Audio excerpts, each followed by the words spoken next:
Père, Dieu trois fois saint, tendre Père, Dieu trois fois saint, te disant merci pour ce moment, merci de nous d'avoir permis d'être présents tous afin de pouvoir étudier ta parole, de pouvoir nous réunir au sein de ce groupe d'échange d'étudiants, de disciples qui veulent vraiment apprendre à te connaître. Donc, c'est pour cela que nous voulons vraiment réclamer le Saint-Esprit afin que nous puissions comprendre, qu'il puisse vraiment nous enseigner lui-même. Ce sont les grâces que je te réclame par le nom précieux de ton Fils Jésus. Agrée ce moment. Amen. Donc, bonne étude à tous. Amen.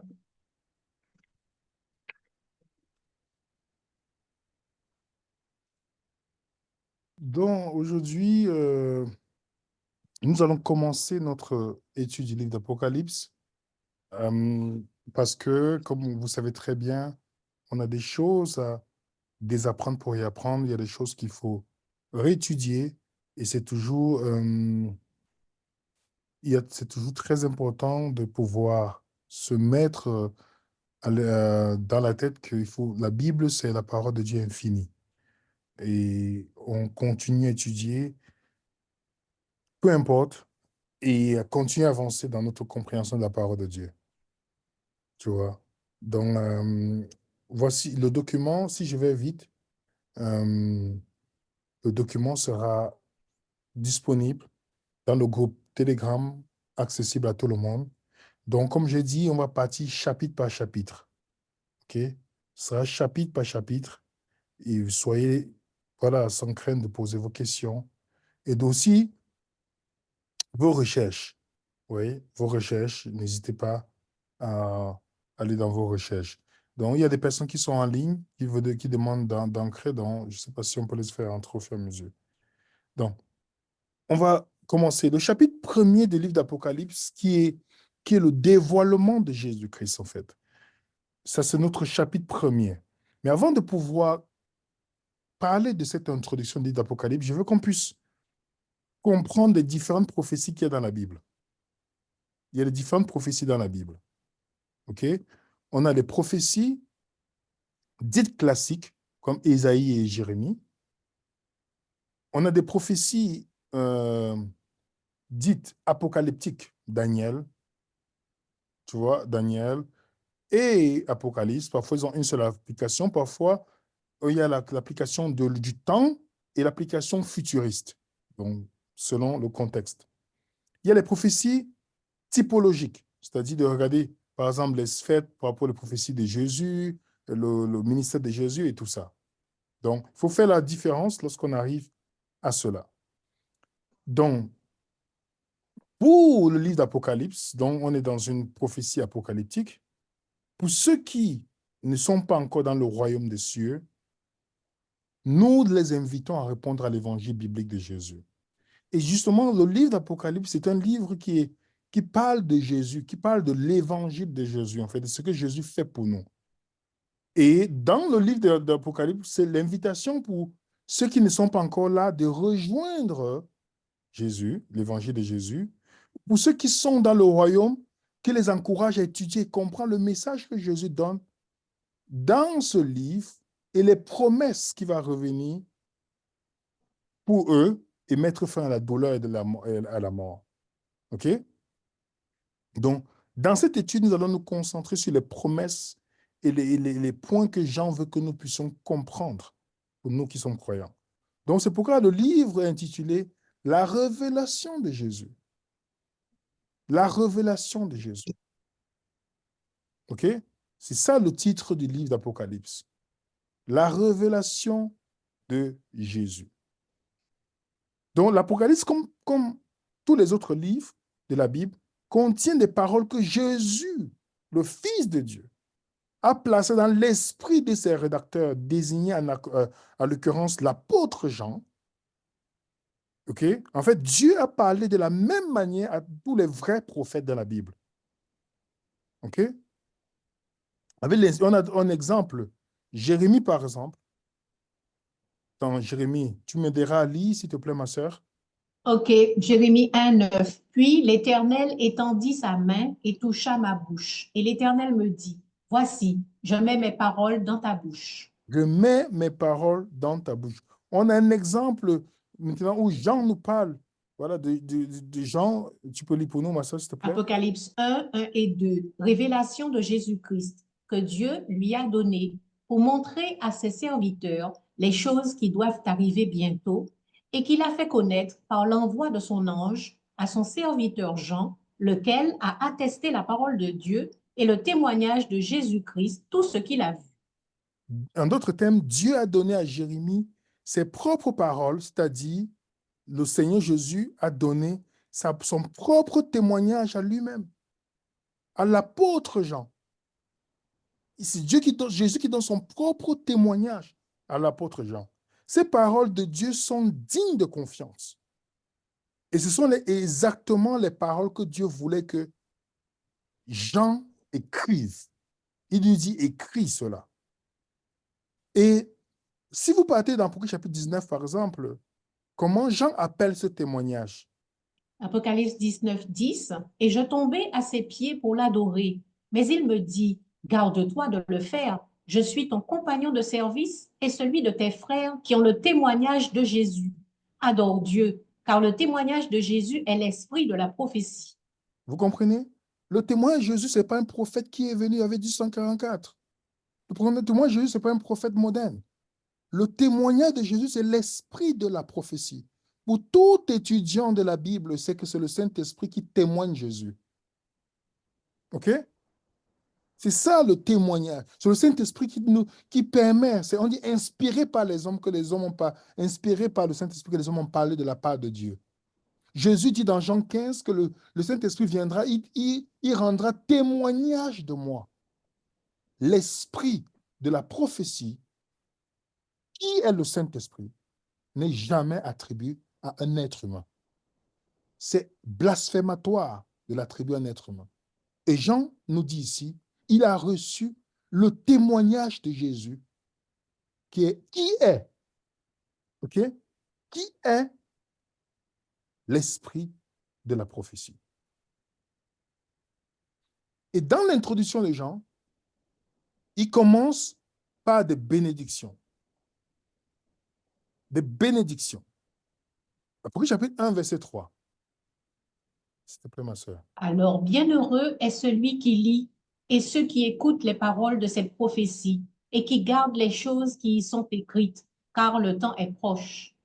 Dans le livre d'Apocalypse est la toute dernière prophétie que Jean a donnée à ses serviteurs.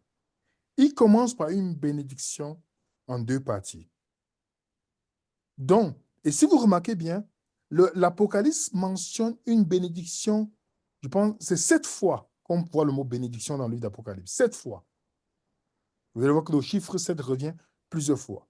La première bénédiction est accordée à ceux qui lisent simplement cette prophétie à haute voix. Donc, ceux qui l'étudient. Heureux, béni est celui qui lit et ceux qui écoutent les paroles de cette prophétie et qui gardent les choses qui sont écrites, car le temps est proche. Donc, la première bénédiction, c'est à ceux-là. Donc, quand vous ouvrez votre Bible pour l'étudier, il y a déjà la bénédiction qui est prononcée pour cela. Donc, prendre le temps de lire la parole de prophétie à haute voix, de l'étudier, c'est déjà une bénédiction. La deuxième bénédiction est promise à ceux qui entendent et gardent cela. OK? Même le demi-frère de Jésus le confirme dans Jacques 1, versets 22 à 25. Mettez en pratique la parole et ne vous bornez pas à l'écouter en vous trompant vous-même par de faux raisonnements. Car si quelqu'un écoute la parole et ne la met pas en pratique, il est semblable à un homme qui regarde dans un miroir son visage naturel et qui, après s'être regardé, s'en va et oublie aussitôt quel il était. Mais celui qui aura plongé le regard dans la loi parfaite, la loi de la liberté, et qui aura persévéré, n'étant pas un auditeur oublieux, mais se mettant à l'œuvre, celui-ci sera heureux dans son activité. Voilà, donc il ne faut pas simplement écouter. Donc, il y a une première bénédiction pour ceux qui lisent, il y a la bénédiction pour ceux qui mettent en pratique le livre de la prophétie. OK? Maintenant, on va dans le verset 4, après les salutations après l'introduction de Jean, on entre dans le verset 4. Alors, Jean aux 7 églises qui sont en Asie, que la grâce et la paix vous soient données de la part de celui qui est, qui était et qui vient, et de la part des 7 esprits qui sont devant son trône. OK. La salutation aux 7 églises qui sont en Asie. L'apôtre Jean, agissant sous l'instruction de Jésus, écrit et envoie un message de grâce et de paix, pas un message pour leur faire peur. Il faut bien comprendre. Vous allez voir que ça dépend de la tournure que vous allez voir dans le livre d'Apocalypse. Il y a des gens qui vont vous présenter ça comme un message de terreur. Ici, c'est un message de grâce et de paix qu'on doit transmettre à chaque église. Et maintenant, ce qui nous intéresse d'abord aussi avant d'aller plus loin, c'est quoi les 7 esprits qui sont devant son trône? Comment comprendre les 7 esprits qui sont devant le trône? Pour ceux qui ont déjà eu à suivre nos études quelquefois, on a donné, là on répète la première fois les 7 esprits dans Ésaïe chapitre 11, verset 2. Et l'Esprit de l'Éternel reposera sur lui, l'esprit de sagesse et d'intelligence, l'esprit de conseil et de force, l'esprit de science et de crainte de l'Éternel. Si vous comptez, vous allez voir que c'est 7. 7 manifestations de l'esprit, en fait. Donc, en d'autres termes, les 7 esprits représentent l'esprit de Dieu qui transmet les attributs de Dieu, notamment la sagesse, la compréhension, le conseil, la puissance, la connaissance et la crainte du Seigneur. Et on sait que 7, c'est comme un chiffre complet, en fait. Donc, quand Jean parle de 7 esprits, il utilise 7 pour parler du chiffre complet, de quelque chose de complet. Et quand on va maintenant dans le chapitre 1, le verset 5 à 6. Et de la part de Jésus-Christ, le témoin fidèle, le premier-né des morts et le prince des rois de la terre, à celui qui nous aime, qui nous a délivrés de nos péchés par son sang et qui a fait de nous un royaume, des sacrificateurs pour Dieu son Père, à lui soit la gloire et la puissance au siècle des siècles. Amen. Ce verset mérite notre attention. Merci, ma soeur, pour la lecture. Ce verset mérite l'attention pour chacun d'entre nous. Ça mérite beaucoup, beaucoup d'attention. Parce que le témoignage, là, vient du Père, aussi de la part du Saint-Esprit, de la part du Fils. Regardez, on termine, de la part de Jésus-Christ. Il y a le premier titre de Jésus à souligner ici, c'est le témoin fidèle. Pourquoi il est le témoin fidèle? Donc, celui qui étudie doit d'abord souligner ce message-là. Je ne sais pas si tu peux lire pour nous le verset 4, ma soeur, s'il te plaît. Si tu as ta Bible. Alors, le verset 4, je ne vois pas trop là. Ah oui, d'accord, il est avant. Dans ta Bible, Ok. s'il te plaît. Alors, attends, 1, 4.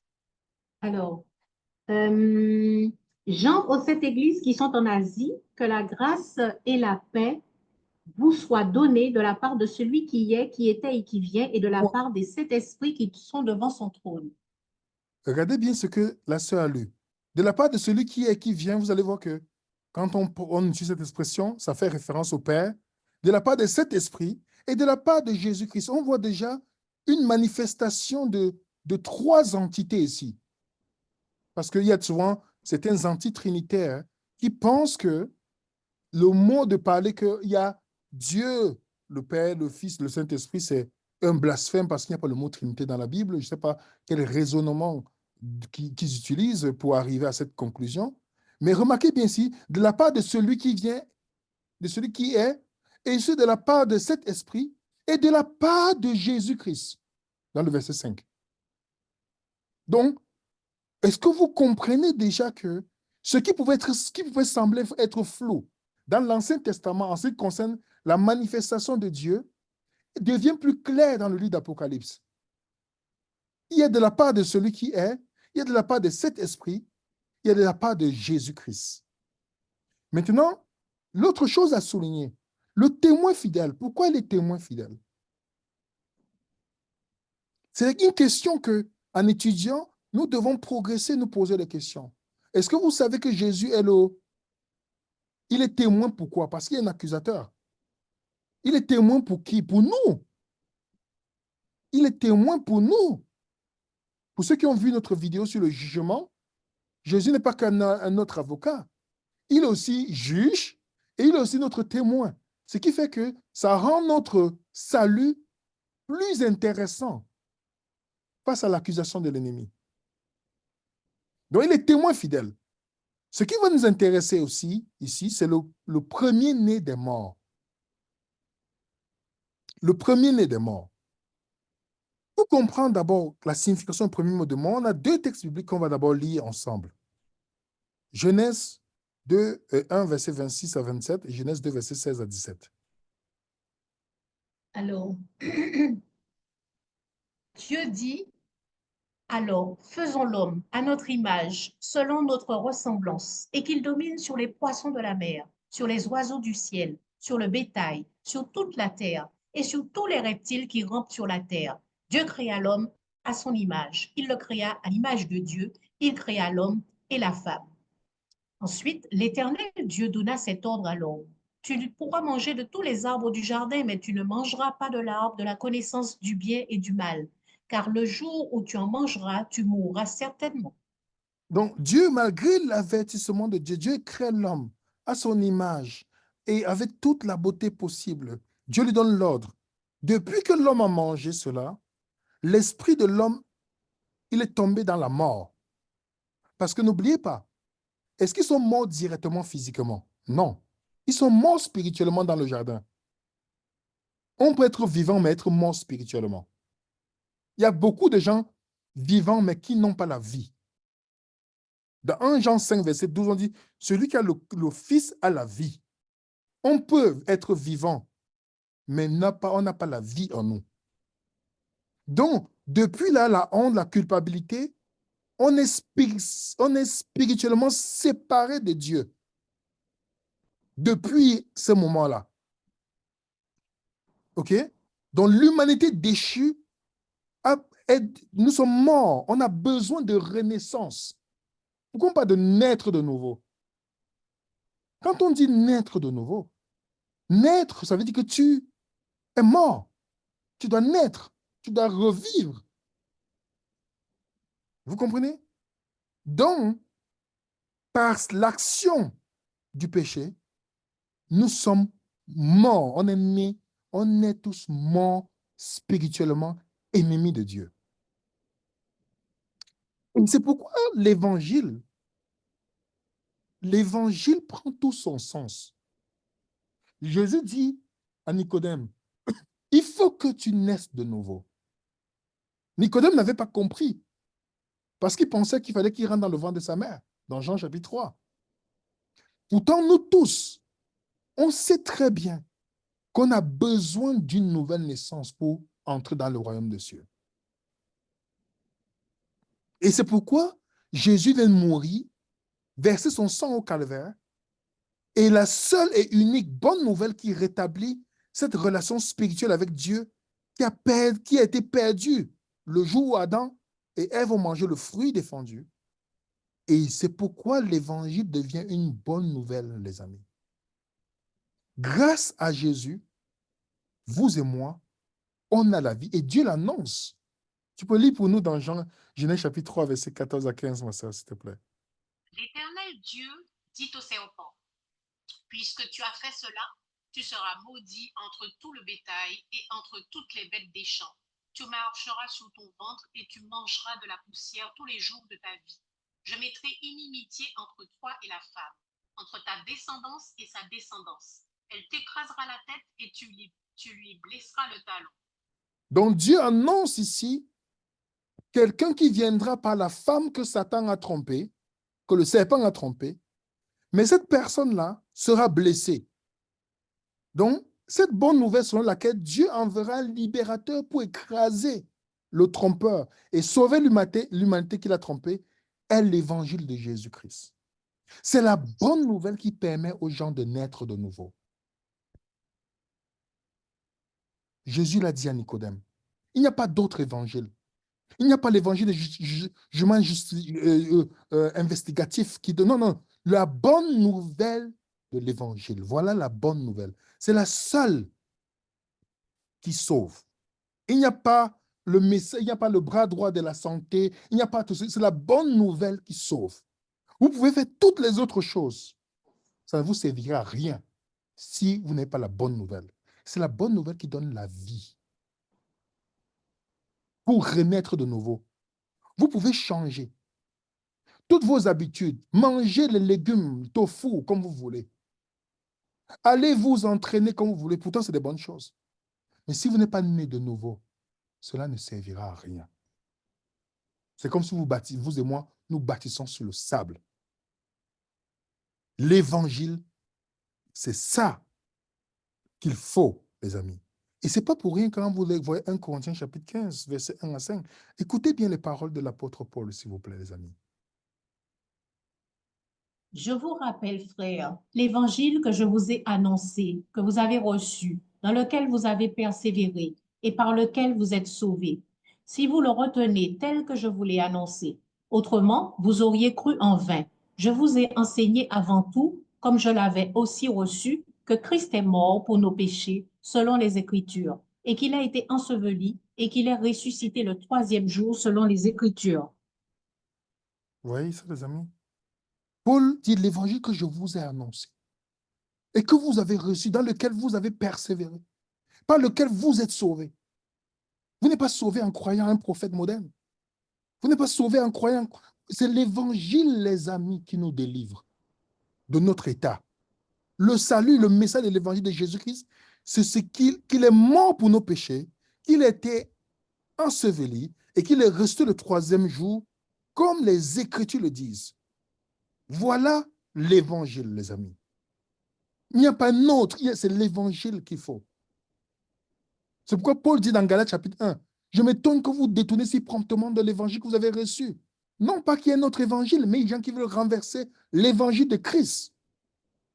Il y a plusieurs évangiles d'ailleurs, les amis. Combien de millions, milliards de chrétiens qu'on a dans le monde, mais combien sont disciples de Jésus-Christ?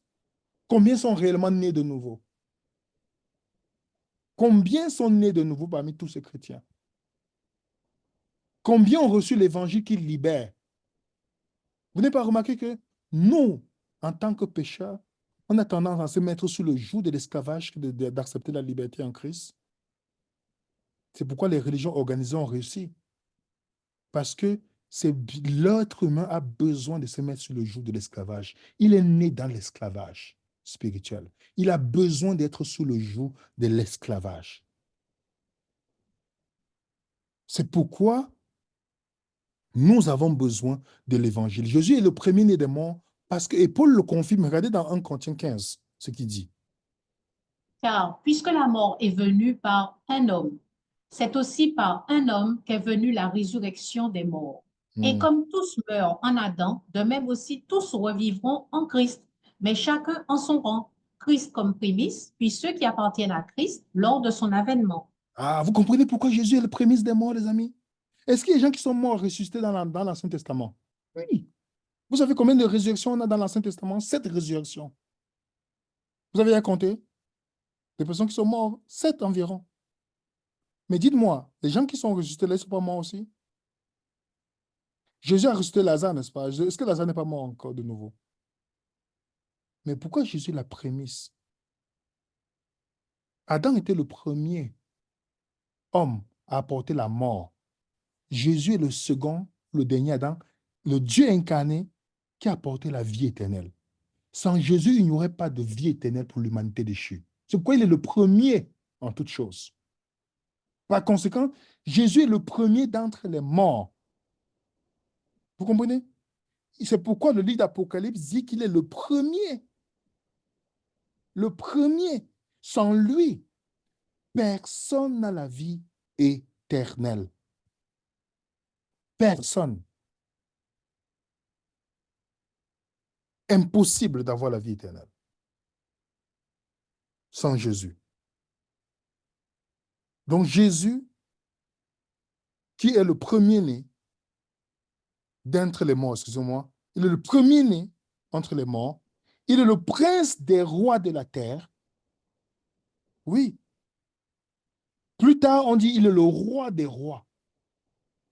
Parce que le prince des rois de la terre, Jésus est venu dans la lignée royal, hein, vous savez très bien, selon la Bible.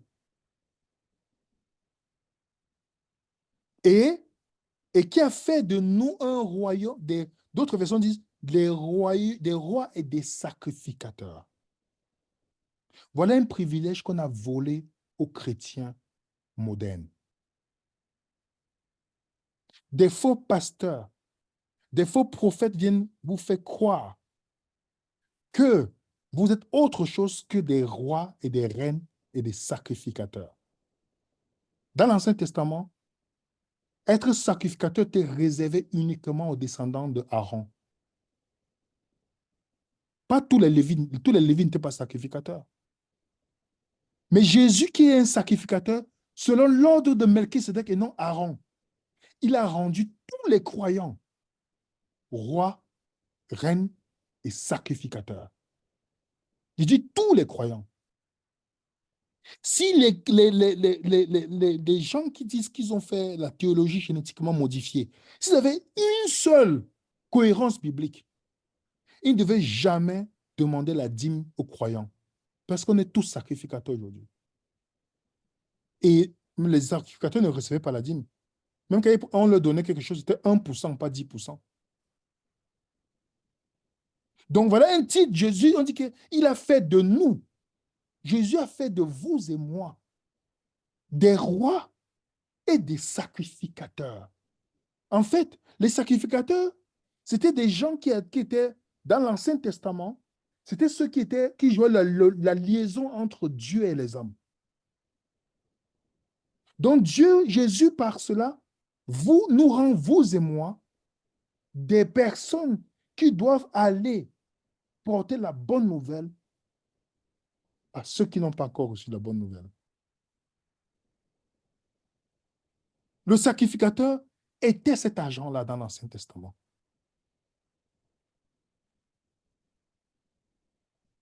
Donc, revenons sur le chapitre, excusez-moi, le chapitre 1, on a déjà eu, 1 Corinthiens, on va aller dans 1 Corinthiens 1, verset, excusez-moi, chapitre 1, verset 7 à 6, pour continuer. Alors, et qui a fait de nous un royaume, des sacrificateurs pour Dieu son Père. À lui soit la gloire et la puissance au siècle des siècles. Amen. Voici, il vient avec les nuées, et tout œil le verra, même ceux qui l'ont percé. Et toutes les tribus de la terre se lamenteront à cause de lui. Oui, Amen. Je suis l'alpha et l'oméga, dit le Seigneur Dieu, celui qui est, qui était et qui vient, le Tout-Puissant. J'ai souligné exprès. C'est pas un hasard que Jean, il finit en disant, dans cette petite conclusion, je suis l'alpha, l'oméga.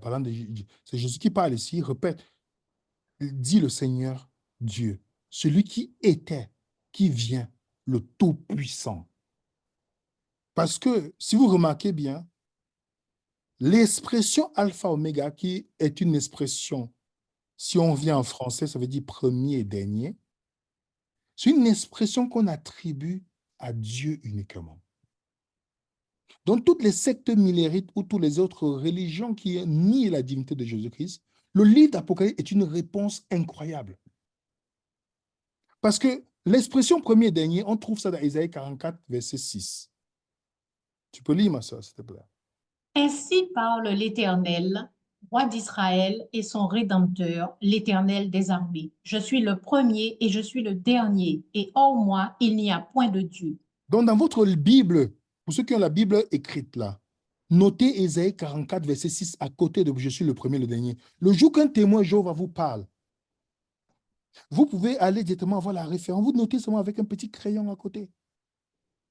Comme ça, même si vous n'avez pas ça en mémoire, quand on vous pose la question, vous vous souvenez d'Apocalypse chapitre 1. Vous partez là, vous allez trouver. Et vous notez Isaïe 44, verset 6. Et vous notez aussi Apocalypse chapitre 21, verset 6 d'abord. Ma soeur, tu peux lire aussi. Et il me dit, c'est fait. Je suis l'alpha et l'oméga, le commencement et la fin. À celui qui a soif, je donnerai de la source de l'eau de la vie gratuitement. Ok, on va lire Apocalypse 2, verset 8. Écrit à l'ange de l'église de Smyrne, voici ce que dit le premier et le dernier, celui qui était mort et qui est revenu à la vie. Donc vous notez, qui est mort, qui est revenu à la vie? C'est Jésus. Voilà un titre qui en donne uniquement à Dieu. Et vous avez des gens qui disent, non, Jésus est un commencement, Jésus c'est un petit Dieu. Non, voilà le titre. Donc notez ça à côté de votre Bible, les amis, tous ces versets-là. Dans le livre d'Apocalypse, là, comme ça, lorsque quelqu'un vous dit, bon, explique-moi alors ça. Cet attribut-là, c'est dans Isaïe 44, verset 6, il n'y a que Dieu qui a cet attribut. On a Jésus qui a les mêmes attributs. Comment tu conclus ça? Donc, Alpha Oméga, là, cette désignation est la signature de Jésus-Christ, l'auteur de ce livre, le Fils de Dieu, le Tout-Puissant. Jésus est l'éternel, l'alpha et l'oméga. Donc, en fait, pour dire, Jésus est Dieu. Cette révélation-là, ça vient de Dieu. Ce n'est pas un ange, ce n'est pas un archange, ce n'est pas un petit Dieu, ça vient de Dieu. Et maintenant, Jean reçoit la vision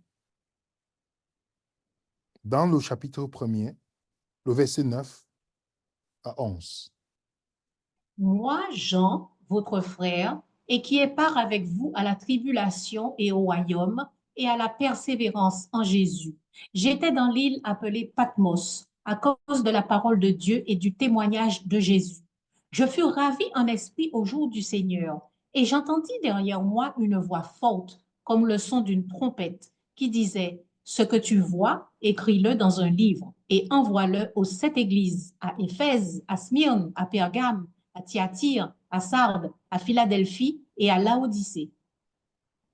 Donc, Jean, ici, il précise qu'il était à Patmos. Certaines personnes aiment souligner le jour du Seigneur pour parler du sabbat. Vous n'avez pas encore entendu cet argument? Je vous donne seulement une petite recherche à faire. Je reviendrai sur une présentation uniquement là-dessus. C'est écrit par Dudley Marvin Cartwright. Très intéressant avec les preuves historiques qu'il a mis dedans. Donc, j'y reviendrai.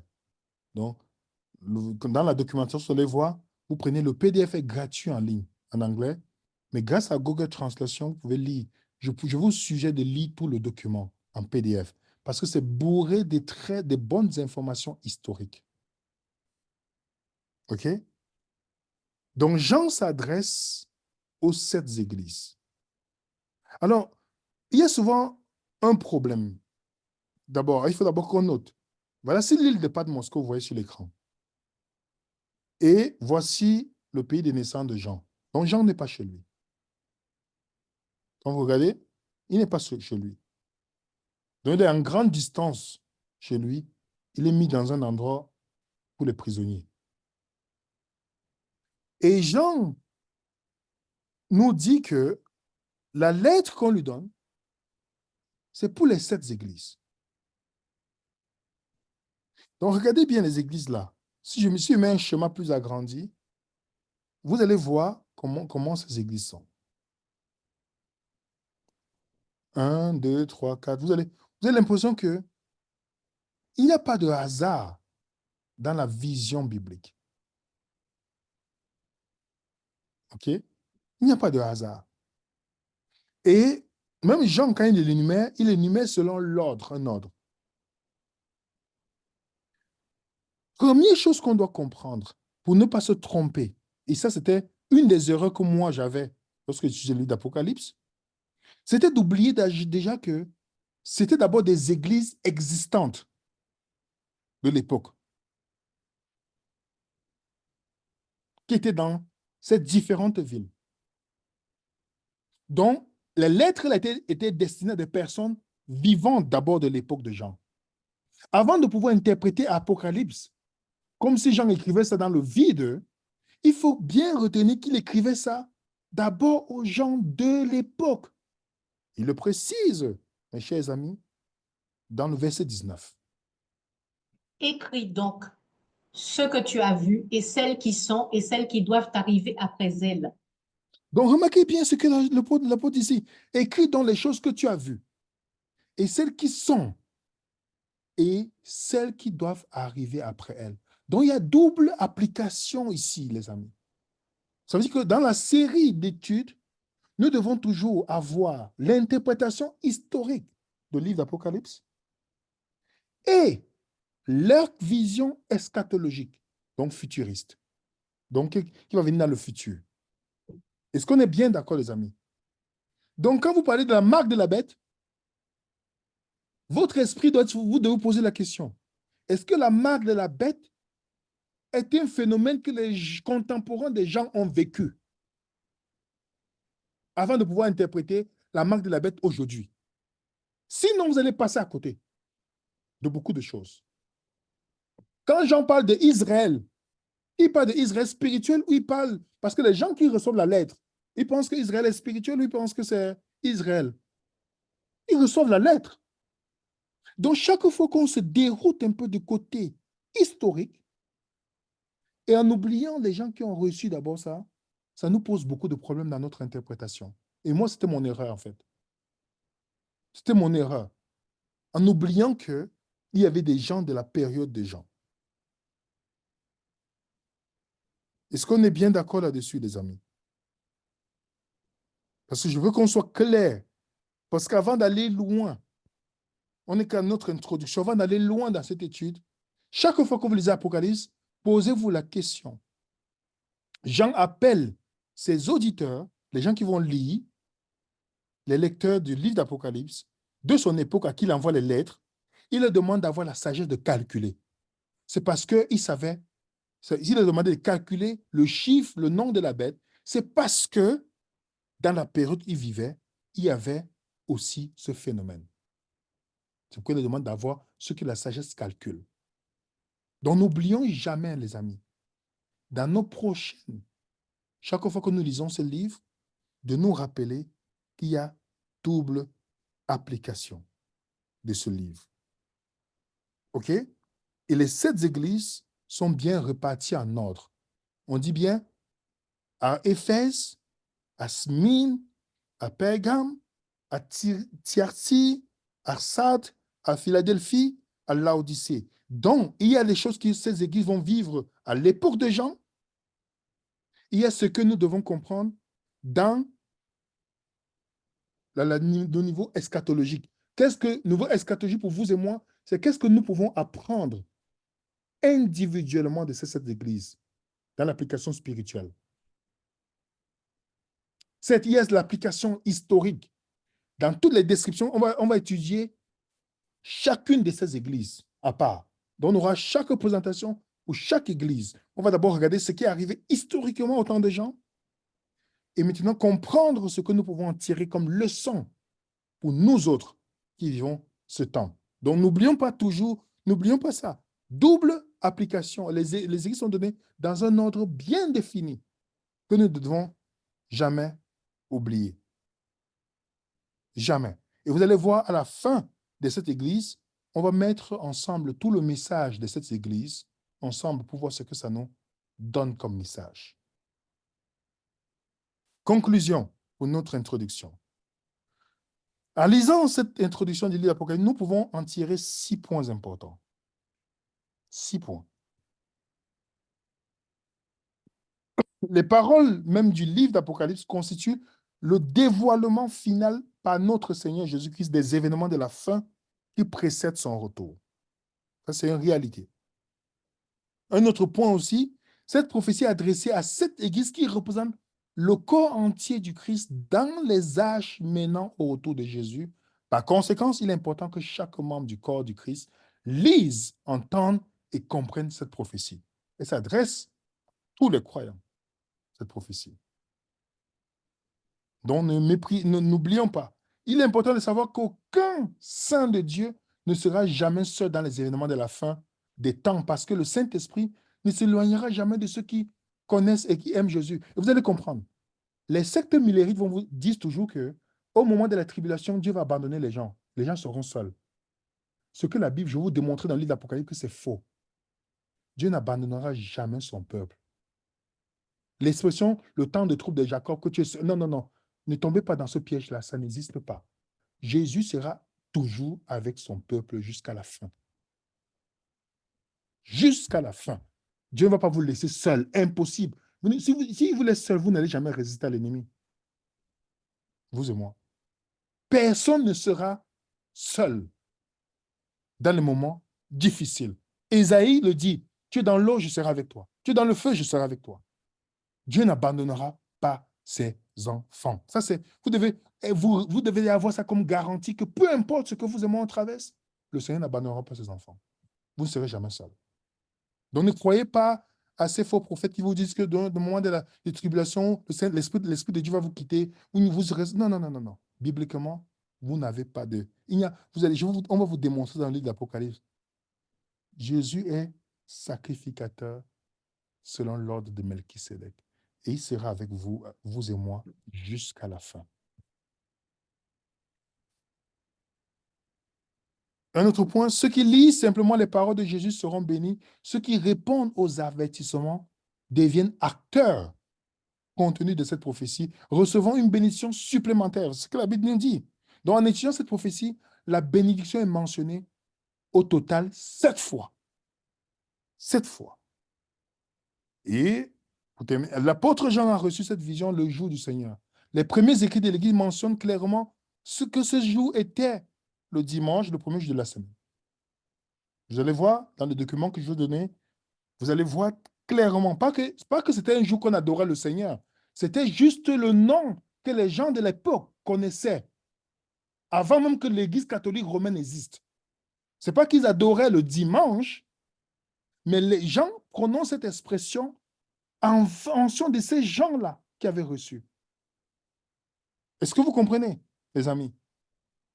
Donc, quand vous allez voir le document que je vous ai montré, vous allez comprendre que ce n'était pas le sabbat, avec les preuves historiques. Et je peux faire une étude uniquement sur ça, pour vous montrer. Moi-même, je pensais, pour montrer uniquement. Donc, Jean s'adresse aux gens qui connaissent ce qu'il est en train de dire, en fait.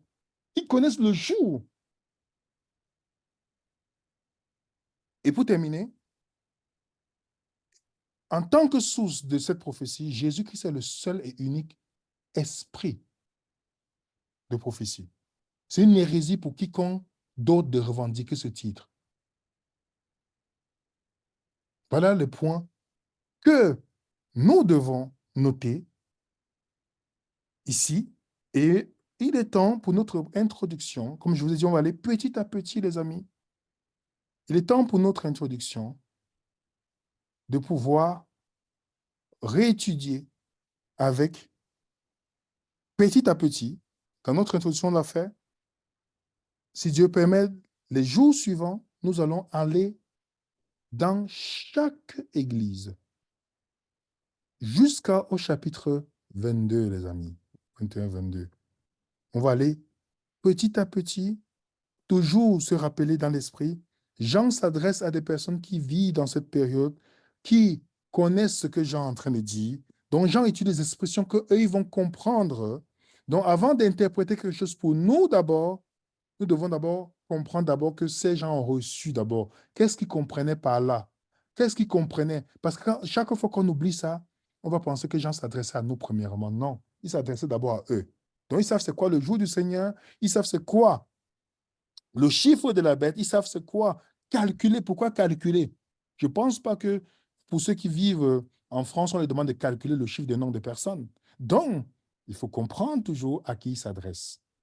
Donc, à vous la parole, les amis. Nous allons arriver à notre moment de questions-réponses.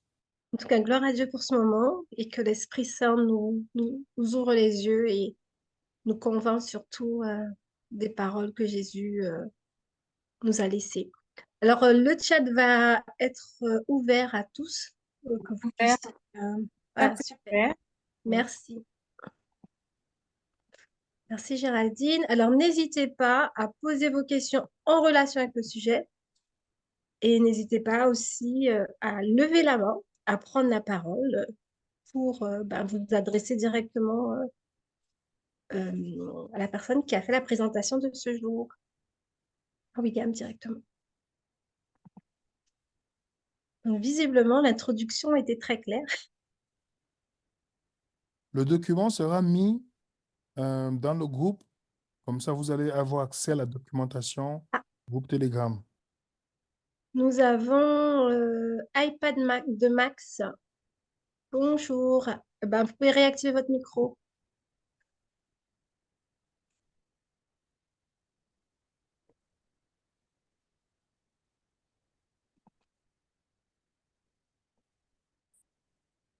C'est bon? Oui, bonjour Max. Ok. Allez-y. Bonjour à tous. William, je voudrais que tu reviennes sur le dernier point, le jour du Seigneur. Essaie d'être plus explicite. Oui, dans l'expression le jour du Seigneur, il faut comprendre déjà que à qui Jean s'adresse dans la lettre. Qu'est-ce qu'il considère comme jour du Seigneur pour que Jean puisse utiliser cette expression? Jean, c'est un juif, il pouvait dire, je suis dans le sabbat. Vous comprenez? Mais il ne dit pas que je suis dans le sabbat. Il dit le jour du Seigneur. Parce qu'il y avait un jour que ces croyants-là considéraient comme le jour du Seigneur. Pas qu'ils adoraient ce jour. Vous savez ce qu'ils appellent le jour du Seigneur? Le jour que Jésus est ressuscité. Pas que c'était un jour d'adoration. Je ne sais pas si vous voyez ce que je veux dire. Parce que pour eux, le jour que Jésus est ressuscité, c'était un événement incroyable. Donc, c'est pourquoi je vous ai donné la référence de je vais mettre encore la référence sur le chat. C'est un document que vous allez trouver, heureusement qu'il est gratuit sur Internet. C'est un livre qui se vendait, mais aujourd'hui, c'est gratuit. Avec toutes les références historiques. OK? Je mets dans le chat pour tout le monde. Excusez-moi. Je mets ça pour tout le monde dans le chat. Comme ça, vous pouvez taper seulement sur Google. Vous allez tomber sur ce document-là. Et vous allez lire chapitre par chapitre avec les textes historiques. Et remarquez bien, quand Jean écrivait, maintenant, une question très simple. Lorsque Jean écrivait cela, l'Église catholique existait déjà? Non, non. Ah, vous allez comprendre alors justement pourquoi on a biaisé les choses, qu'on pense que le jour du Seigneur, c'est une invention catholique. C'est les catholiques qui ont maintenant dit qu'ils vont faire de un jour, le jour de la résurrection de Dieu, l'adoration. Vous savez ça, n'est-ce pas? Mais les premiers chrétiens n'ont jamais fait de ça une adoration. Ils disaient seulement le jour du Seigneur pour parler le jour que le Seigneur est ressuscité, en fait. Ok. Ok, merci. Bienvenue. Merci Max pour votre question. Alors, nous avons une question sur le chat, William. ED qui nous dit bonjour. Est-ce que cette compréhension ne va pas pousser les gens à se reposer le dimanche? Comment c'est possible? On te dit que c'est les gens, ils appelaient seulement le jour du Seigneur. La Bible n'a jamais dit qu'il y a un jour de repos. Si vous, est-ce que c'est interdit de prier le dimanche? Est-ce que c'est interdit de prier le samedi? Non, vous priez sans cesse. Même le sabbat, on n'a jamais écrit un commandement de sabbat de prier le sabbat. On prie tous les jours. Jean n'a pas dit que le jour d'adoration du Seigneur. Il a dit le jour, je fus ravi, le jour, il écrit la lettre aux gens qui savent c'est quoi, comme ce qu'ils appellent le jour du Seigneur. Alors comment est-ce qu'on peut arriver à penser que Dieu est le dimanche? Dieu aime tous les jours parce que si tu pries Dieu, c'est quoi les vrais adorateurs? Ils adorent Dieu en esprit et en vérité. On n'a pas dit en jour dedans. Donc, que ce soit le dimanche, le lundi, mercredi, votre prière est entendue, les amis. Ne limitons pas Dieu comme certaines personnes qui pensent qu'il n'y a qu'un jour qu'on est proche de Dieu. Vous êtes proche de Dieu tous les jours par Jésus-Christ. Il n'y a pas un jour qui vous rapproche plus de Dieu que d'autres jours. Donc, ces gens-là le font en référence au jour que Jésus est ressuscité. Pas qu'ils adorent ce jour-là. On a vu comment les apôtres se rencontraient tous les jours. On est d'accord, les amis? Est-ce qu'on a répondu, Marie-France? Ben, je pense que oui, tu as donné un élément de réponse, donc on va détailler de plus en plus à travers. Le livre que tu as donné, il est uniquement disponible en anglais, hein. Il n'est pas... Je pense qu'il est aussi en français. Si quelqu'un met Ah. le Donc nom de voilà, livre met en français, je pense qu'il va tomber sur le livre parce que c'est très intéressant. Je vous dis, c'est un ancien pasteur adventiste qui était à fond dans l'adventisme. Je pense que vous devez lire ce livre-là parce qu'il a donné les références très intéressantes historiques pour montrer que, en fait, ça n'a rien à voir avec un jour d'adoration, en fait. Très bien. Que l'Église catholique n'existait même pas à cette époque. Merci, William. Alors, nous avons Fanga qui a levé la main, donc vous pouvez réactiver le micro pour poser votre question. Oui, Bonjour. oui, bonjour. Je reviens sur le premier jour de la semaine. En fait, moi, j'avais appris à l'église baptiste que quand Constantin menaçait les Juifs par rapport au jour du sabbat, au temps d'Antiochus, pour le jour du sabbat qu'ils célébraient, eux, ils ont imposé le dimanche, disant que c'était par rapport à la résurrection. Ils reconnaissaient plutôt ce jour-là par rapport à la résurrection. Et les Juifs aussi, finalement, ils ont accepté d'adorer les 2 jours. Et le samedi pour le sabbat et le dimanche pour la résurrection du Seigneur. Mais c'était toujours imposé par Constantin à l'époque. Mais ce n'était pas de la volonté des Juifs. Bon, c'est pour dire qu'en fait, moi aussi, j'avais appris à l'église baptiste que le jour du Seigneur dont Jean parlait, c'était le dimanche par rapport à la résurrection. Il considérait que c'était par rapport à la résurrection. Donc, Et ma question, en fait, c'est sur l'esprit de prophétie. Est-ce que c'est parce que quand on dit que Jésus est l'esprit de prophétie, est-ce que c'est pas ça qui fait confondre avec le Saint-Esprit quand on dit qu'il est l'esprit de prophétie? C'est ça que je ne comprends pas très bien. C'est d'abord, oui, oui, L'esprit de prophétie. Jésus, quand on dit que Jésus, c'est le témoignage de Jésus, c'est l'esprit prophétique, le Saint-Esprit qui rend témoin de Jésus. En fait, l'objectif, c'est de dire que, quand j'ai mis ma conclusion, c'est de dire que l'esprit prophétique, ce n'est pas un être humain, en fait. Ça pointe à Jésus. C'est-à-dire, le Saint-Esprit pointe à Jésus. Ce n'est pas un être humain comme certains faux prophètes modernes qu'on appelle l'esprit de prophétie chez eux. OK? Ah oui, d'accord. Ça, c'est l'objectif. Parce que le Saint-Esprit a un rôle, rendre témoignage de Jésus. Voilà le rôle du Saint-Esprit, en fait. Rendre témoignage de Jésus. Et c'est pourquoi il dit le témoin de Jésus, c'est l'esprit de la prophétie. On a déjà vu que l'esprit de la prophétie, c'est le Saint-Esprit. D'accord, d'accord. Et ce n'est pas un être humain dont l'esprit de prophétie, ça pointe à Jésus, en fait. Ça pointe à Jésus. OK? D'accord. Et la deuxième chose, il n'y a pas de jour d'adoration dans la Bible. Je sais que c'est très difficile pour ceux qui sont passés par l'adventisme, qui ont toujours mis dans la tête que le catholicisme, le dimanche, c'est difficile de sortir de ce rouleau compresseur mental. Parce que on a tendance à penser qu'il y a un jour qui est mis à part pour Dieu. Non, Dieu est adoré tous les jours. Ça, c'est quelque chose de fondamental à mettre dans ton esprit. Il n'y a pas un jour saint pour le chrétien né de nouveau. Tous les jours que vous devez vous rapprocher de Dieu, c'est tous les jours. Ça, c'est quelque chose de fondamental pour l'humain. Maintenant, comme je dis, est-ce que je vais empêcher un adventiste de dire qu'il veut prier le samedi? Jamais. Il est libre de le faire. Est-ce qu'il va interdire un catholique ou un protestant de le faire? Je veux parler, s'il veut le faire, c'est le problème. Vous comprenez?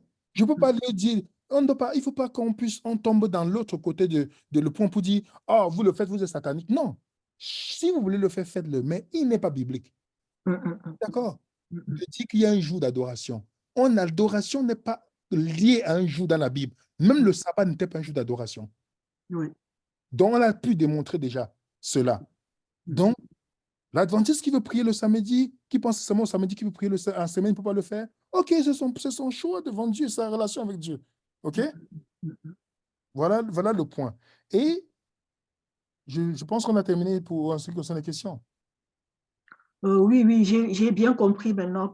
Non, mais pour ça, pour les jours d'adoration, je savais déjà que c'était les hommes qui avaient voulu interpréter ça comme ça, mais ça ne venait pas de Dieu. Il y a eu le jour de la résurrection, le dimanche, et les Juifs auparavant célébraient le sabbat par rapport à la loi. Ça, je le savais. Mais bon, sinon, par rapport à l'esprit de prophétie, j'ai compris très, très bien maintenant ce que l'esprit de prophétie. J'ai bien compris maintenant que c'est le Saint-Esprit que c'est pas un être humain, c'est vraiment l'Esprit de Dieu qui témoigne de Jésus. C'est pas la prophétie d'un être humain. C'est ça. Enfin, je crois que j'ai bien compris. J'essaie d'interpréter, mais je pense que c'est bien cela, je pense. Ok, d'accord, oui. On va... Merci. Merci, Ok, merci. merci beaucoup. Merci. Alors, nous allons passer à une question du chat. Alors, c'est une question de Némir AMT qui nous dit: Bonjour, vous avez parlé de comment Jésus nous soutiendra dans les temps de la fin. D'un point de vue spirituel et matériel, y a-t-il un principe biblique du comment? Je n'ai pas compris la question, Alors, la Marie-Christine. personne dit que tu as dit que, parce que beaucoup pensent qu'à la fin, on aura un temps de désert comme Jacob où on va être délaissé. Elle nous demande, est-ce que, comme tu as dit que Jésus sera présent, enfin, que Dieu sera présent avec nous tout le temps, est-ce que d'un point de vue spirituel et matériel, est-ce qu'il y a un principe biblique du comment? Comment ça va se matérialiser en fait? Enfin, comment Euh, Dieu va faire, comment si Dieu je ne me trompe va pas? faire quoi? Parce que moi, je suis toujours un peu confus. La question n'est pas claire. Alors, je reprends. Tu as dit que c'est pas vrai qu'on ne sera pas délaissé par Dieu au temps de la fin. D'accord? Mhm. Donc, la personne demande, d'un point de vue spirituel et matériel, y a-t-il un principe biblique du comment? Comment ce sera? Comment Dieu va faire en fait? Comment ça va se matérialiser? Le Ah. fait qu'on ne sera pas abandonné par Dieu au temps de la fin. Mais Jésus a dit dans Matthieu 28, je serai toujours avec vous jusqu'à la fin du monde. Donc, on ne sait pas comment ça, mais il sera avec nous. Est-ce que la Hmm, présence de Dieu doit toujours être physique pour qu'on puisse savoir qu'il est là? hmm. C'est vrai que c'est une promesse que Dieu nous fait. Donc, c'est juste qu'on doit croire que Dieu sera là. On ne sait pas comment il va agir, mais on sait juste qu'il va agir. Exactement. Merci, oui. Donc, Voilà. il faut, c'est la promesse. La promesse, c'est de croire. C'est pas, Dieu n'a pas besoin de faire quelque chose de matériel. Si je crois en la promesse, il a promis qu'il est avec moi, n'est-ce pas? Hmm. Vous lisez, et quelqu'un peut lire Hébreux 7, verset 25?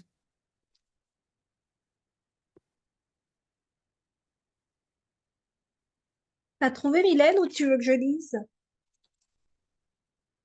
Si tu as trouvé, vas-y. Oui, si tu Hébreu as trouvé chapitre 7, 7, verset 25. Alors, Hébreux chapitre 7 au verset 25. C'est aussi pour cela qu'il peut sauver parfaitement ceux qui s'approchent de Dieu par lui, étant toujours vivants pour intercéder en leur faveur. Non, Jésus, est-ce qu'il sera toujours vivant Oui, c'est vivant. pour intercéder en notre faveur? Oui. Est-ce qu'il y a un texte qui dit qu'il va arrêter d'intercéder? Là, je vois pas. On est d'accord qu'il est toujours là. Vous lisez Hébreux 6, vous allez voir la même chose. Jésus-Christ sera toujours là pour tous ses enfants.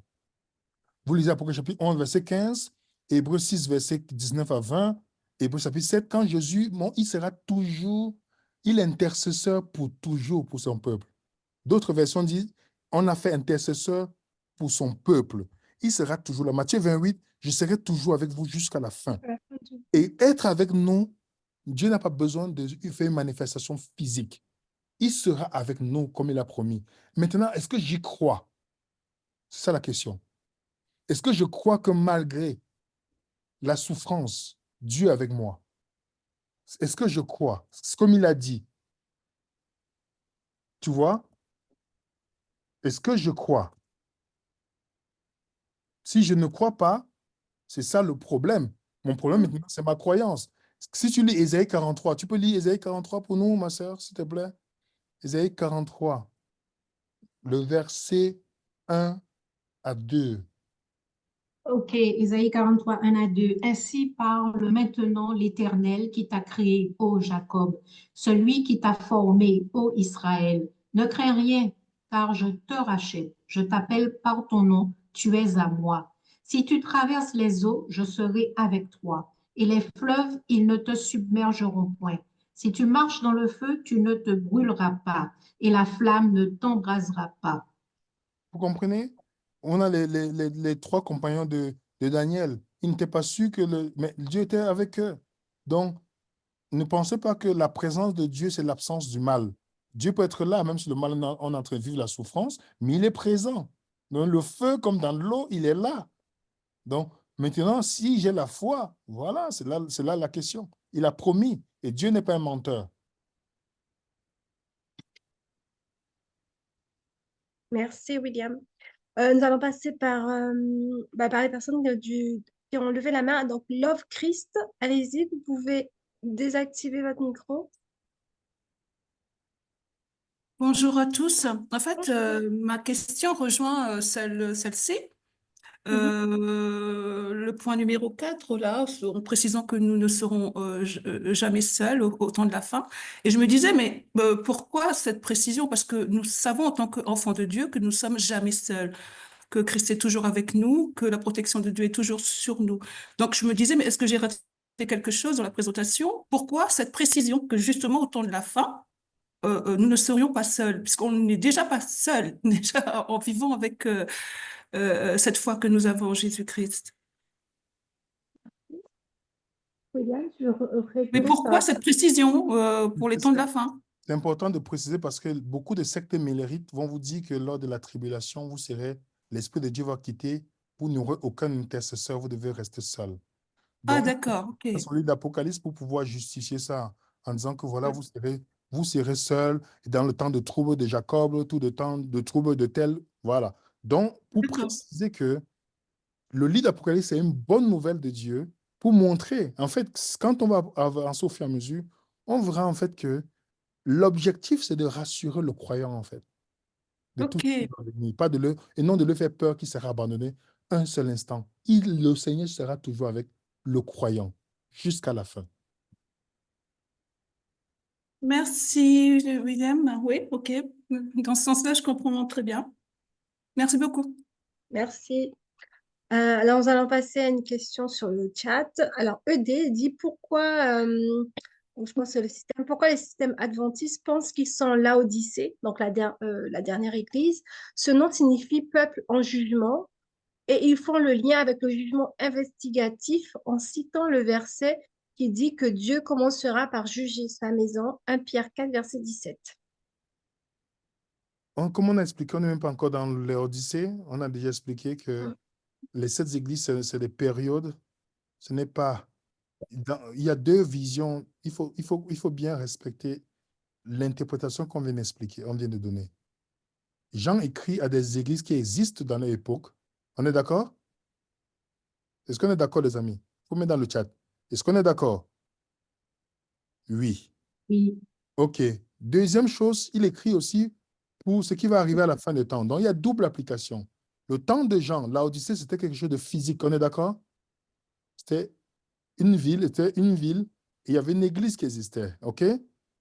Au temps du futur, ça va passer maintenant au côté spirituel. Donc, il n'y a pas une église, une dénomination qui s'appelle l'Odyssée. Ceux qui le disent ont seulement un agenda satanique.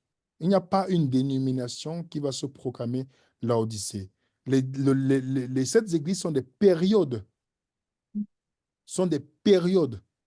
Si l'Adventiste vous dit que l'Odyssée, c'est l'église adventiste, alors Éphèse, c'est qui alors? Éphèse, c'est qui? Éphèse, c'est quelle dénomination au temps d'Éphèse? Donc, il ne faut même pas s'attarder là-dessus. Vous savez, rester dans la Bible. Ce que les dénominations croient vraiment, sincèrement, ici, on les met à la poubelle parce qu'ils n'ont aucun argument biblique pour pouvoir associer ou appuyer leurs croyances. Les 7 églises, c'est les différentes périodes on voit le point de vue eschatologique. Et l'Odyssée, les Laodicéens, vous allez voir qu'on on va voir cela, on trouve les Laodicéens partout. Ça veut dire que vous et moi, parfois, dans notre période du christianisme, on est froid. On n'est ni chaud ni froid. Ça arrive à tout le monde. Ce n'est pas seulement propre à une dénomination. OK? Déjà, dans la Bible, pour ceux qui sont cohérents bibliquement, regardez bien le livre d'Apocalypse, ça parle du retour du Christ. Si vous avez bien remarqué, quand Jésus est venu la première fois, tous les vrais croyants n'appartenaient à aucune dénomination. Jean, les disciples, même ceux qui est Nicodème, les autres, ils étaient obligés à un moment donné de prendre les distances avec les dénominations. Ils n'ont pas pleuré pour dire oui, Seigneur, je suis seul. C'est après qu'ils se rencontraient parfois. Donc n'oubliez pas que Pour ceux qui sont conscients des temps à venir, vous verrez que les dénominations, moi je ne suis pas contre les gens, si vous voulez faire la dénomination, c'est leur problème. Mais les dénominations ont pour but un rôle simple, de vous éloigner de la réalité biblique, pour vous mettre dans une réalité qu'ils ont façonnée. Ce qui fait que vous pensez que vous êtes en train d'attendre Jésus, mais vous n'attendez pas Jésus. C'est pourquoi Jean-Baptiste, il est né des parents qui étaient lévites. Est-ce que vous avez vu Jean-Baptiste travailler dans le temple? Pourtant, son père avait un haut cadre. Il était un haut cadre. Vous connaissez, si vous connaissez l'histoire de Jean-Baptiste, son père était parmi les gens qui devaient présider dans le temple. Et Jean-Baptiste a été dans le désert, loin de tout ça. Donc, c'est juste pour qu'on puisse réfléchir un seul instant. Pour tout croyant, vous pouvez aimer vos dénominations, avoir vos contacts dans vos dénominations. Ça, je respecte ça. Je respecte tout le monde. Même ceux qui en ont, je respecte tout le monde. Mais gardez en l'esprit que votre relation, le livre d'Apocalypse, te montre que ta relation avec Jésus, c'est la seule relation qui est importante pour toi. S'il y a un moment de tribulation que tu as passé, ta dénomination ne sera jamais là. Jamais. C'est Jésus qui sera avec toi jusqu'à la fin. Ton pasteur, pour qui tu as mis ton espérance là, lui-même prendra la première fuite pour défendre sa cause. Mais Jésus, c'est celui qui sera avec toi jusqu'à la fin. Qu'il pleuve, qu'il neige, qu'on t'abandonne, ta famille t'abandonne, quand les gens te rejettent, lui sera là. Et c'est ça que Jean va attirer l'attention. Mets ta confiance en Jésus. Lui qui est là, peu importe le climat, peu importe le temps. Voilà ça. Ta dénomination ne sera jamais là les moments les plus importants de ta vie.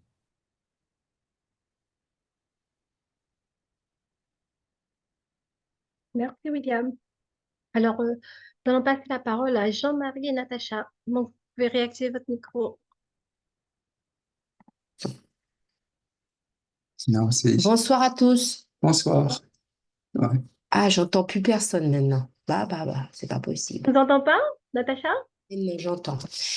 Bonsoir à tout le monde et que le Seigneur bénisse chacun de vous et de nous pour cette nouvelle année qui commence. Et j'avais des questions, ce serait essentiellement sur la conclusion, parce qu'il y avait 6 points importants que je voudrais poser à William. Alors il dit dévoilement final par notre Seigneur avant son retour, c'est pour que je puisse bien comprendre. Le dévoilement final, c'est grâce au livre de l'Apocalypse, c'est bien ça? Oui, oui. C'est ça. D'accord. Le mot révélation veut dire dévoiler, en fait. D'accord, ok, très bien. Et c'est une bonne nouvelle. Voilà. Exactement. Voilà. Et ensuite, dans le deuxième point, ça s'adresse à tous les croyants, en fait, depuis l'époque de Jean jusqu'au retour de Jésus, pour tous ceux qui l'entendront. Tout à fait. D'accord, ok. Le troisième point, les croyants ne seront jamais seuls. Bon, moi, dans ma tête, je l'avais mis comme une évidence par rapport à Matthieu 28. Tu nous as donné d'autres versets. Je voudrais juste les répéter pour que tu me dises bien si j'ai pris les bons versets. Hébreux 7, 25. Matthieu 28, verset 20, Apocalypse 15, bon, je pense que c'est tout le chapitre, et Ésaïe 43, verset 1 à 2, c'est bon? Oui. Voilà, c'est pour que je puisse après retravailler. Le point suivant, tu as dit, ceux qui lisent les paroles de Jésus-Christ seront bénis, ceux qui deviennent acteurs seront doublement bénis. Est-ce que tu peux t'appuyer sur des versets? Est-ce que tu peux m'en donner en tout cas, au moins 2? Qui disent qu'en fait, certains seront bénis et d'autres seront doublement bénis. Je m'explique. Parce qu'en fait, Dieu, des fois, il donne aux justes et aux injustes. Et dans certains versets, on dit, je bénirai ce que je bénirai, j'aurai de la miséricorde pour qui j'aurai de la miséricorde. Donc voilà, est-ce que tu aurais 2 versets au moins qui disent que certains seront doublement bénis, et puis si ça ne va pas donner certaines idées, mauvaises idées à certains, et d'autres seront seulement bénis. Il faut comprendre déjà que ça ne veut pas dire que ceux qui n'ont pas le temps de Jean, ceux qui ont vécu au temps des apôtres, qui n'ont pas eu le temps d'avoir le document de livre d'Apocalypse, la lettre aux 7 églises ne seront perdues. Non. Ouais. Maintenant, pour ceux qui ont la possibilité de vivre dans ce temps, Jean dit dans le verset, est-ce que tu as ta Bible avec toi? Oui, Après chapitre 1, verset 3, est-ce que tu peux lire doucement? oui, doucement, je regarde. Vas-y. Alors, Béni soit celui qui lit. révélation de Jésus-Christ, Dieu la lui a donnée pour montrer à ses Le serviteurs. verset 3. Le verset Le 3, 3, ouais. excuse-moi. Alors, c'est heureux Non. celui qui L'autre version dit béni. bénit, d'accord? Oui, je sais que ça peut être dit. Et qui écoute les paroles de la prophétie et garde ce qui s'y trouve écrit. Tu as lu vite. Oui. Regarde, je vais vous dire une chose. Voilà un peu un problème qu'on a dans la lecture. C'est que D'accord. on lit rapidement, ce qui fait que l'essentiel, on passe à côté. Regardez ce qu'il dit ici. Béni soit celui qui lit. D'accord. Est-ce qu'il a dit ou celui qui écoute? Non, non, et Ah, ok. Donc, il y a une bénédiction pour celui qui lit et il y a une bénédiction pour celui ceux qui qui écoute écoutent la parole et qui garde, n'est-ce pas? et qui gardent et qui mettent en pratique, puisque tu Alors, as fait une liaison avec Jacques. exactement. Ça veut dire que celui qui lit déjà est déjà béni. S'il écoute, s'il met en pratique encore, il est comment, ma soeur? Doublement. Eh bien, c'est vrai, il est doublement béni parce que on peut Ah. lire, mais ne pas, si on ne va pas en profondeur, finalement, on n'a pas cette double bénédiction, puisque si on ne comprend pas tout, on ne peut pas mettre, comment on appelle ça, mettre en pratique les conseils finalement que le Saint-Esprit nous donne à travers ce livre et via Jésus. Exactement. C'est pourquoi dans la Bible, Dieu appelle tous les croyants à être des acteurs. Regardez comment on a formé un peu les dénominations. Il y a la chair, les gens s'asseyent pour venir écouter. Ça n'a jamais été le plan divin. Le plan divin, c'est que chaque fois que moi j'ouvre ma bouche, vous devez vérifier ce que je dis dans la Bible. Oui, comme Pas le seulement écouter.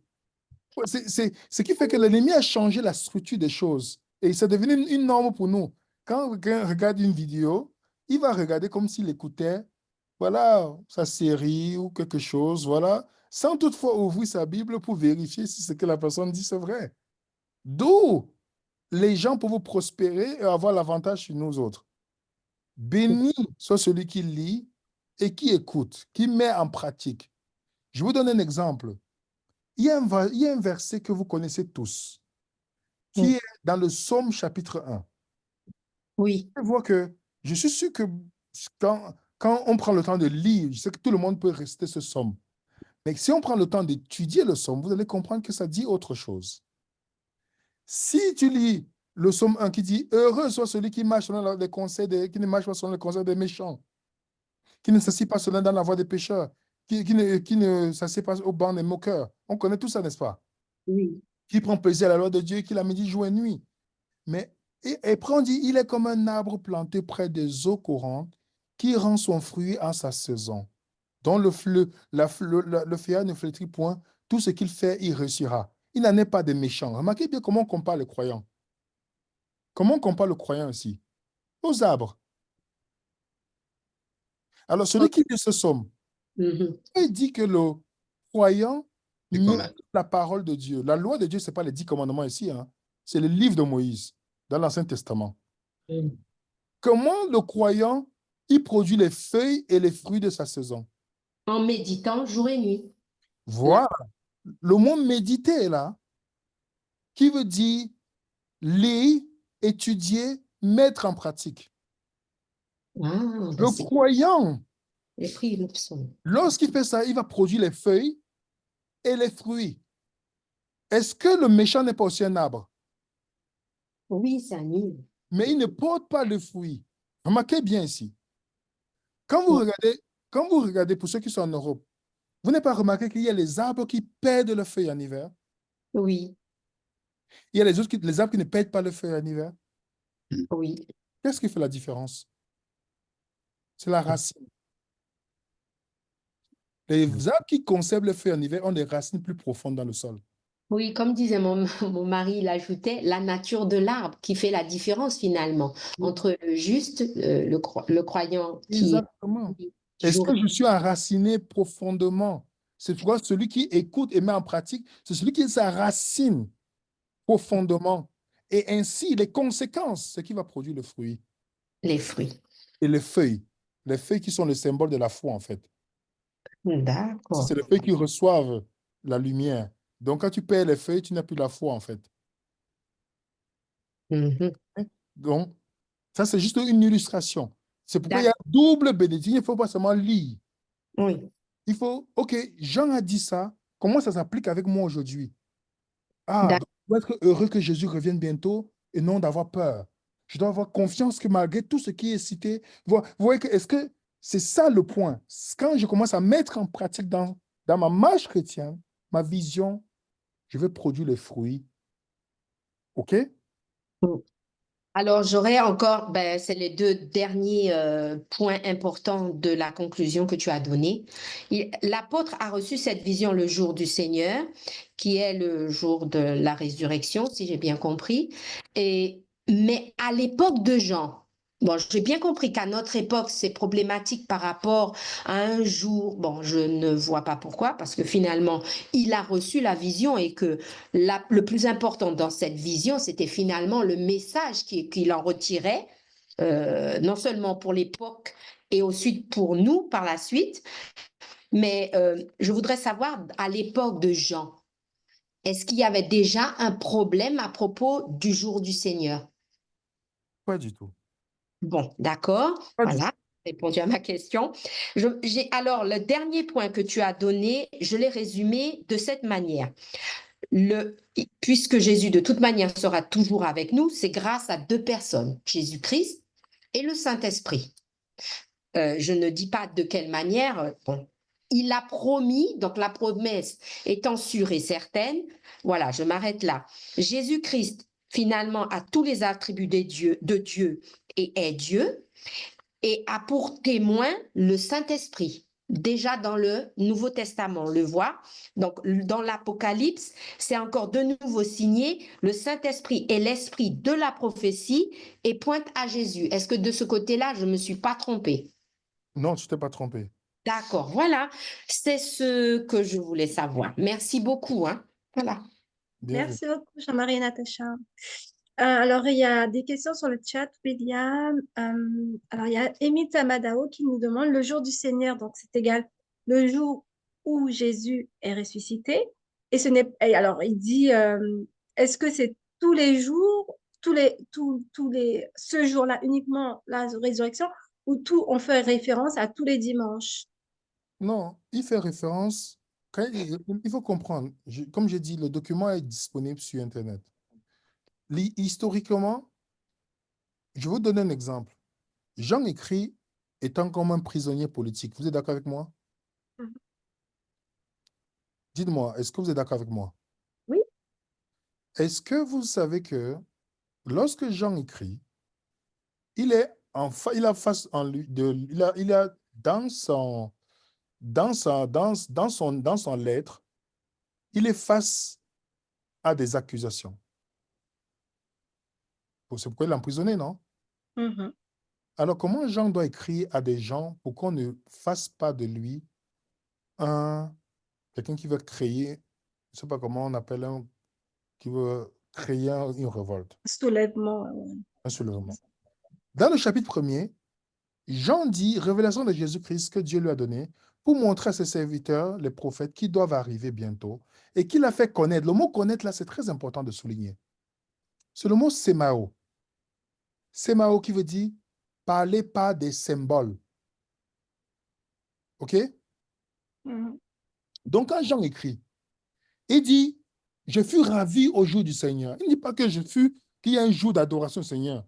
Donc, ceux qui lisent, ils savent que les chrétiens savaient que c'est le premier jour de la semaine que Jésus est ressuscité.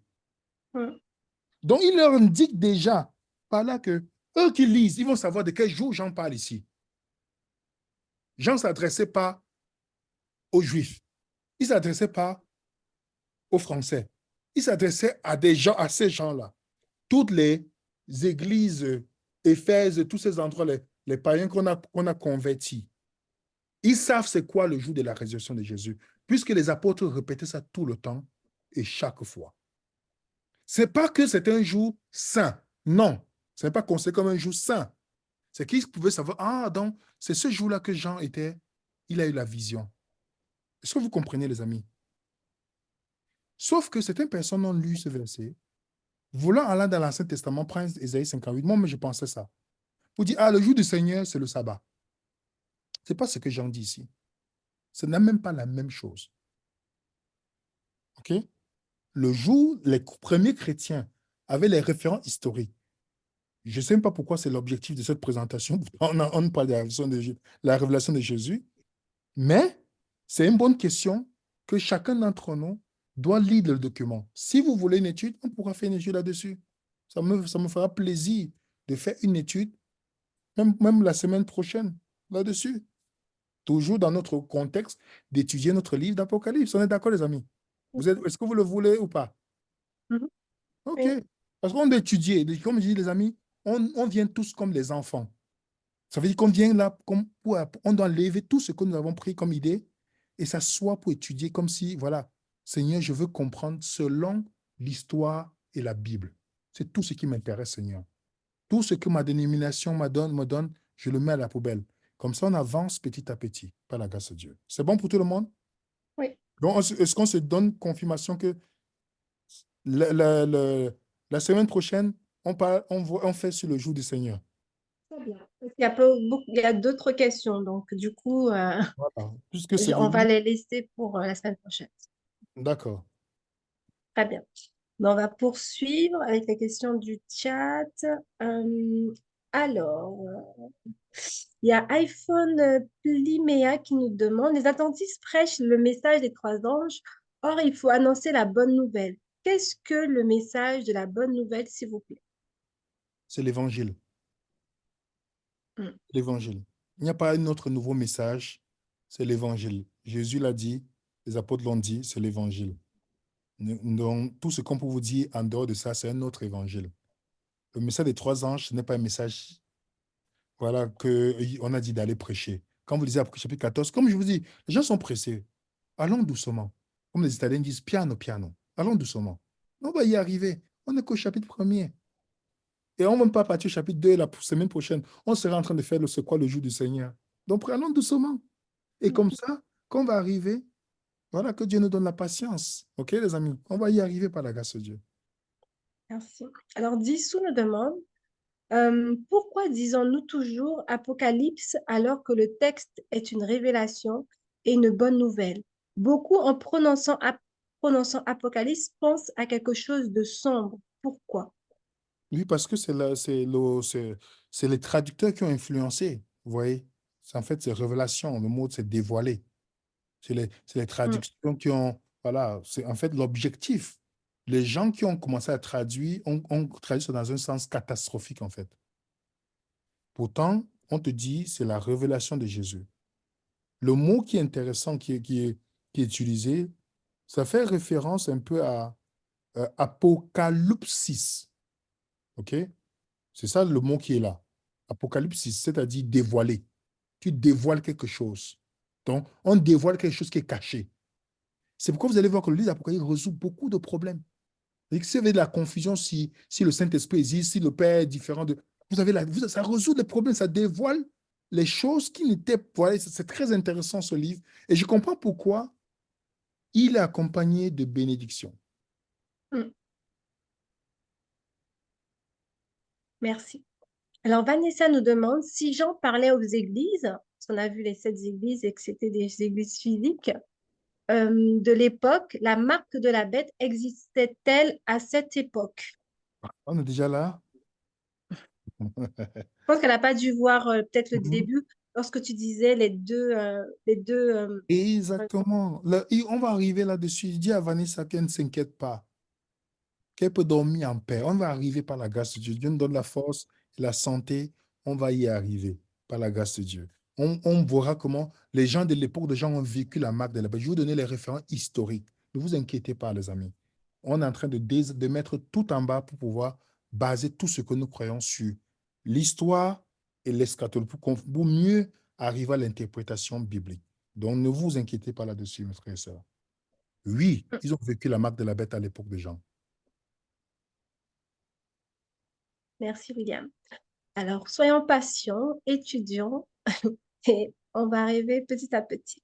Alors, Pierre nous demande, il dit, Jésus a dit qu'il sera avec nous tous les jours jusqu'à la fin du monde. En plus, il nous envoie le Saint-Esprit. Est-ce que cela implique que nous avons Jésus et le Saint-Esprit avec nous? Qu'on ait Jésus, le Saint-Esprit ou Jésus, voilà, tout ça, on a avec Dieu, en fait. Donc, il a déjà promis. Moi, après, maintenant, la distinction, c'est pas ça qui est important. Il a dit, il sera avec vous. Est-ce qu'il a aussi dit que le Saint-Esprit, l'Esprit de vérité qui va demeurer éternellement avec vous? Oui. Donc, voilà, après, ceux qui veulent faire une interprétation, c'est le libre choix. Moi, je sais simplement qu'il a promis, il sera avec nous, grâce à Dieu, grâce aussi au Saint-Esprit ou à Hmm, Jésus. Voilà, on n'est pas abandonné tout seul, quoi. hmm. Merci. Après, nous allons prendre Chantal. Alors, une dernière question sur le chat de Daryl.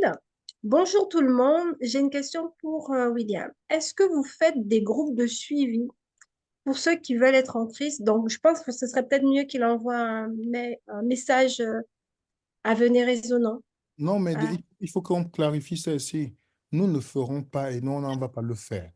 Les gens ici, on n'est pas une église ni une dénomination. On se rencontre pour étudier et chacun fait comme il veut. Si quelqu'un veut faire un groupe avec ces gens pour étudier, ils le font. Je ne veux prendre la responsabilité d'aucune chose. Nous ne sommes pas prophètes, nous ne sommes pas ceci, on veut seulement étudier. Comment on se rencontre là? Et c'est bon. On se dit seulement la semaine prochaine, si Dieu veut. Si quelqu'un maintenant veut inviter les gens pour étudier avec d'autres personnes, c'est hmm, une autre chose. Mais moi, je fais le suivi sur rien. Je ne ferai pas le suivi sur quoi que ce soit. OK, les amis? Donc, c'est juste pour qu'on puisse comprendre que l'autonomie spirituelle est une chose fondamentale. hmm, On peut s'entraider en nous posant des questions les uns les c'est autres, ça. mais Hmm. on doit dépendre uniquement du Christ. C'est Jésus Amen. qui est la seule boussole. Et si je n'arrive pas à vivre seul avec Jésus, même en groupe, je ne pourrais pas le faire. Hmm. Donc, Et juste- si je n'ai pas résolu cette base dans mon esprit, il y a des gens, à force de penser qu'ils ont une responsabilité spirituelle, ils ont commencé à avoir les abus sur les personnes et les diriger leur vie. Moi, je ne veux pas porter ce genre de responsabilité dans ma vie. Moi, je hmm. suis un étudiant qui continue à étudier et je suis un bébé spirituel qui continue à apprendre. C'est tout ce que je veux. Oui, juste pour préciser à Daryl, bah, il peut contacter des personnes et puis étudier ensemble. Et puis, il peut aussi partager avec l'équipe ses recherches, ses découvertes. Et puis, voilà.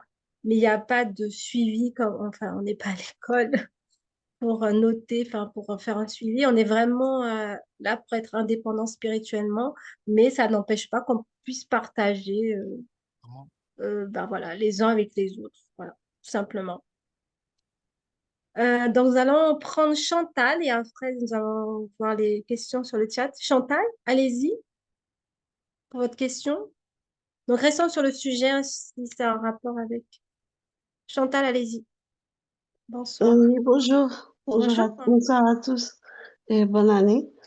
Ma question, c'était justement lorsque on arrive dans les temps de la fin et que Jésus est avec nous, est-ce que William a une technique pour nous apprendre à, à connaître parfaitement la Bible, c'est-à-dire à répondre par il est écrit? Parce que j'ai vécu certaines situations qui fait que je savais la parole.